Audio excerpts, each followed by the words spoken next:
निहाल साहब अपनी ज़िंदगी में हमेशा एक बात बोला करते थे जो मालेगांव शहर में हर वक्त 100% सच साबित होती है कि लोभी गांव में लबाड़ भूखा नहीं मरता।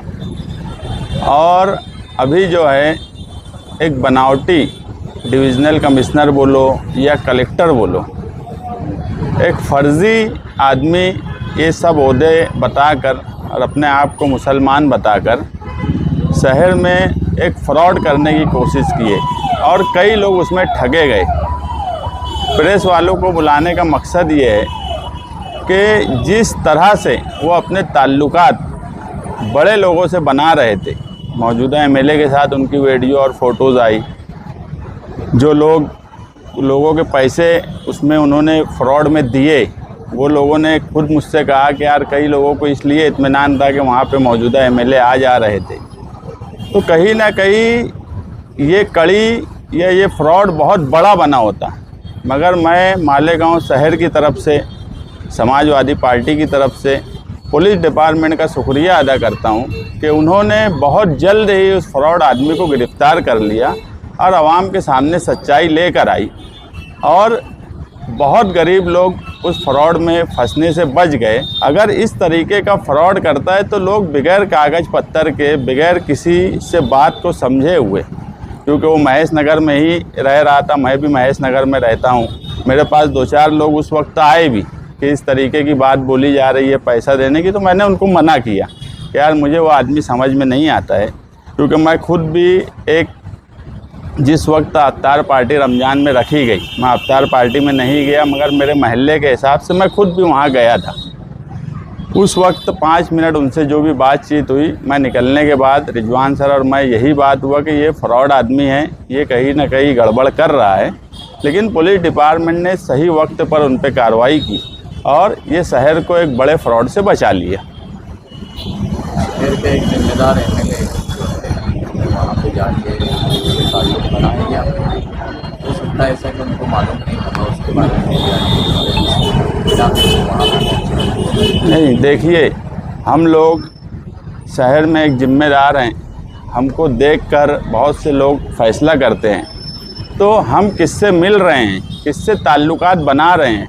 एक बात ये नहीं समझ में आती कि एक इरफान हैदराबादी इलेक्शन के वक्त आया, उनसे भी सारे ताल्लुकात मौजूदा एमएलए के ही क्यों बने। इससे पहले हीरा गोल्ड का एक मामला हुआ, उस वक्त भी ये बात बोली जाती थी कि इनके ताल्लुकात वहाँ भी बने हुए थे। ये आदमी आया, जब ये आदमी आया तो मेरा ये बोलना था कि एमएलए की पहली जिम्मेदारी ये थी कि उसकी पूरी चौकसी करते उनसे ताल्लुकात बनाने से पहले। कि एक आदमी ये आके बोल रहा है कि वो हिंदू है और मुसलमान हुआ। आज मुल्क के हालात क्या हैं, ऐसे हालात में कोई इस तरीके की बात बोल रहा है और उससे आप कैसे ताल्लुकात बना रहे हैं। आज तो ये बात सच साबित हो गई कि वो आदमी कोई कलेक्टर नहीं है, कोई डिविज़नल कमिश्नर नहीं है, दूसरी जगह के फ्रॉड की भी खबरें उनकी आ रही हैं। तो ऐसे आदमी से यही क्यों ताल्लुकात बनाते हैं मालेगांव शहर में। इनको समझना चाहिए कि ये जो भी आज जिम्मेदार हैं, शहर के एमएलए हैं, मजहबी जिम्मेदार हैं, उसके बाद सारे फ्रॉड करने वाले लोचेबाज लोग इनसे ही ताल्लुक़ क्यों बनाते, ये उनको भी सोचना चाहिए, मौजूदा एमएलए को भी और मालेगांव शहर की आवाम को भी सोचना चाहिए कि सारे फ्रॉड करने वाले लोग जो लोचा करते हैं, मैं इससे पहले भी बोला कि आजकल उनके आसपास भी सारे ऐसे लोग रह रहे हैं जो किसी न किसी लोचे में, किसी न किसी गड़बड़ में, किसी न किसी फ्रॉड में शामिल रहते हैं। ऐसे लोगों का ही संगन मत उनके साथ क्यों नज़र आता, ये तो साफ साफ अब एकदम क्लियर होता जा रहा है। तो ये मौजूदा एमएलए की जिम्मेदारी थी, क्योंकि मैं बोला कि यार कुछ लोग मुझे खुद बोले कि हमने तो एमएलए को कई बार वहाँ आता जाता देखे, उनके घर के लोगों को आता जाता देखे, इसलिए हमारा एतमाद बन गया।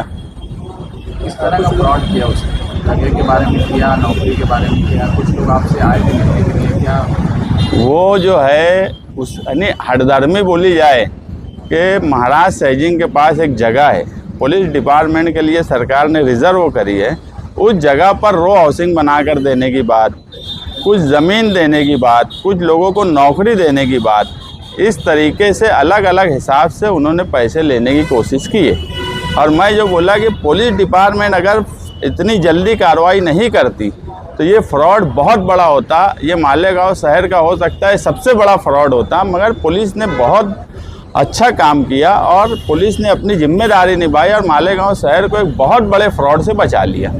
कुछ लोगों का ये भी कहना है कि उनके भोलेपन का लोग फ़ायदा उठा लेते हैं, बाकी सियासी लीडर मतलब होशियार है, चालाक है, इसलिए उनके पास नहीं जाते। तो लोगों को भी चालाक और होशियार लोगों के साथ ही रहना चाहिए। कल से हम देख रहे हैं कि सोशल मीडिया पर और इसके पहले भी वक्तन फवक्तन कुछ आइडियो, वीडियो, फोटोज़ इस तरीके से सोशल मीडिया पे गश्त करते ही रहते हैं, तो क्या कहें? ये माशरे की बुराई है। मेरे पास रमज़ान शुरुआत में 2 लेडीज़ यहीं आए थे ऑफिस पर। उन्होंने मुझसे कहा कि यूसुफ इलियास जो है वो हमको ब्लैकमेल कर रहा है कुछ ऑडियो और वीडियो के सहारे। तो मैंने उनको साफ लफ्ज़ों में कहा कि देखो, मैं ऐसे मामले में नहीं पड़ता और मालेगांव शहर के पुलिस डिपार्टमेंट से आप जाकर बात करिए, क्योंकि आपके नज़दीक जो भी पुलिस स्टेशन होगा वहाँ जाके आप अपनी शिकायत करिए। अगर आपकी शिकायत नहीं सुनी जाती और आपके साथ नाइंसाफ़ी होती है, उसके बाद फिर मैं आपके लिए कोशिश करूँगा। मगर मैं कभी ऐसे मामले में पहल नहीं करता, किसी के पर्सनल मामले में पहल नहीं करता। मगर अगर किसी के साथ नाइंसाफ़ी होती है तो बहुत से ऐसे मामलात मालेगांव शहर में इससे पहले भी आए, जिसको पुलिस ने बाखूबी अपने अंजाम तक पहुंचाया। तो मैंने उनसे कहा कि आप लोग पुलिस डिपार्टमेंट से इस मामले में मिलिए, अपनी शिकायत रखिए, वो बराबर कार्रवाई करेंगे। उसके बाद वो पुलिस डिपार्टमेंट के पास गए कि नहीं गए मुझे इसका इल्म नहीं, ना उसके बाद वो लोग मुझसे आकर मिले। हाँ, वो उस वक्त ये बोले कि बहुत बड़े लोग हैं, बहुत मजहबी तंजीम से जुड़े हैं और कई तंजीमों से जुड़े हैं, अपना एक असर और रसूख रखते। तो मैंने उनसे ये भी कहा कि आसाराम बापू भी बहुत बड़ा आदमी था, मगर कानून से बड़ा कोई नहीं होता।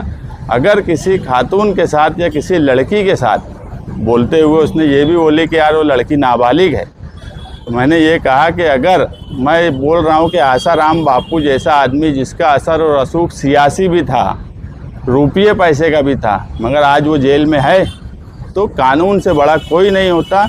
उसके बाद उन लोगों ने क्या किया मुझे नहीं पता। मैं भी सुन रहा हूँ कि कोई ऑडियो वीडियो चल रही है, मगर मेरे तक अभी तक नहीं आई, मैं खुद तो नहीं सुन पाया, मगर मैं लोगों से सुन रहा हूँ कि इस तरीके की बातें हो रही है। ये कहीं ना कहीं माशरे की बुराई है।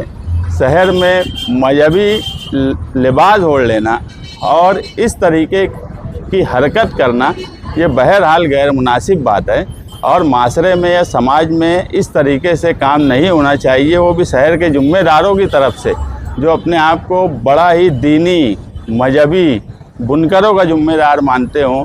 ऐसे लोग अगर उनकी शिकायत इस तरीके की आने लगेंगी तो आम लोगों पर इसका क्या असर पड़ेगा, ये पूरे शहर के सामने सोचने का सवाल है। वो बच्ची जो है, बच्ची जो है, आप बोल रहे हो, उसने शिकायत पुलिस स्टेशन में देगी और ऑडियो उसकी वायरल होगी, तो उसको कहीं ना कहीं इंसाफ उसको मिलना चाहिए। ये तो उसको इंसाफ दिलाने के लिए आपको नहीं, देखो वो मैं बोला रमज़ान शुरुआत में जब वो मेरे पास आए तो मैं ऐसे शिकायत मेरे पास ऐसे भी आती जाती रहती है। मैं हमेशा से कभी ऐसे मामले में पहल नहीं करता। सही गलत का फ़ैसला पुलिस और कानून करता है। तो मैंने उनको उस वक्त यही बात बोला कि अगर तुमको ब्लैकमेल किया जा रहा है तो आप पुलिस में शिकायत करिए। उसके बाद उन्होंने शिकायत की कि नहीं की, इसका इल्म मुझे नहीं है अभी, मगर कोई ऑडियो वीडियो ऐसी चल रही है, ये मेरे कान पे भी बात आई है। अब क्या सही है क्या गलत है, अगर उनके साथ कोई नाइंसाफ़ी हो रही है, और मुझे यकीन है कि मालेगांव शहर के पुलिस, वो खंडवी साहब हो, भारती साहब हो, या आज के एडिशनल एसपी तकबीर सिंह सिंधु साहब हो, पुलिस डिपार्टमेंट कम से कम ऐसे मामलात में बहुत खामोशी से और खुफिया तरीके से कार्रवाई करती है। और हमेशा मैं देखा हूँ ऐसे अगर लड़कियां हैं जिनको गलत तरीके से, गलत सोच से इस्तेमाल किया गया, ऐसे लोगों को इंसाफ पुलिस दी है। ये मेरे खुद का मैंने आजमाया हुआ मामला है, इसलिए मैंने, लेकिन मैं कभी पहल नहीं करता। हाँ, वो अगर पुलिस डिपार्टमेंट के पास गए होंगे, पुलिस अगर उन पर कार्रवाई नहीं की और वो हमसे आकर मिलेंगे तो हम मदद करेंगे, लेकिन मैं कभी पहल नहीं करता। ये माशरे की बुराई है या फिर सियासी बुराई है? नहीं, माशरे की बुराई है। क्योंकि इसको सियासी तौर पर भी देखा जा रहा है कि चुनाव होने के बाद से सियासी बदला लेने के लिए भी, मतलब बदनामी के लिए, क्योंकि इसका कोई वेरीफाई नहीं है ना कि ये मतलब ये क्या है। आबिर भाई देखो, बात ऐसी है कि बदला लेने की बात ऐसी है कि कोई कुछ कर रहा है तो कोई बात हो रही है ना।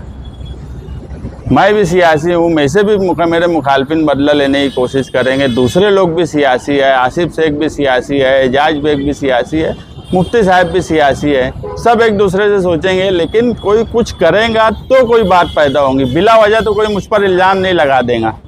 और जिस तरीके से फोटो लगा दिया कि मतलब डायरेक्ट सीधा चेहरा वाजे कर, मैं तो नहीं देखा, ना मैं ऑडियो सुना, ना फोटो देखा, ना वो वीडियो है कि ऑडियो, इसका भी इल्म मुझे नहीं है, ना मेरे पास आया है। हो सकता है मुझे लोग रमज़ान के लिहाज में नहीं भेजे हो, इस बात भेजेंगे तो सुन लूँगा।